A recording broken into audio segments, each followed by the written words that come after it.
Daily Truth for You with the Pastor at Yahoo, January 18th. And we are in Matthew chapter 12. And let's talk about something that is pretty serious. Blasphemy of the Holy Spirit. Here's what Jesus said. He said, "Whoever is not with me is against me." This is verse 30. "And whoever does not gather with me scatters. And so I tell you, every kind of sin and slander can be forgiven, but blasphemy against the Spirit will not be forgiven. Anyone who speaks a word against the Son of Man will be forgiven, but anyone who speaks against the Holy Spirit will not be forgiven, either in this age or in the age to come." Now, lots has been said about blasphemy of the Holy Spirit and what it is, but in context, it's right after the Pharisees were attributing the miracles of Jesus to the power of Satan.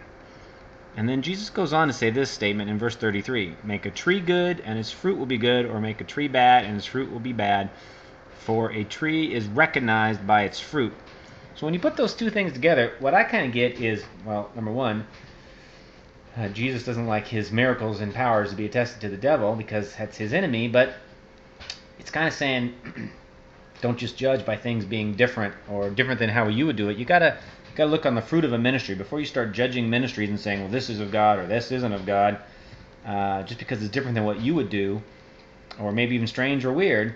You got to look at the fruit of it. If the tree's good, then over the long haul, it will produce good fruit. And conversely, though you may call yourself a Christian or even go to church or whatever, you got to look at your own life and look at the fruit of your life and say, is the fruit of my life good fruit or bad fruit? Because that really is what determines which kind of tree I am. Now, that might not answer all your questions about blasphemy of the Holy Spirit, but at least it puts you in line for today's reading in Matthew 12.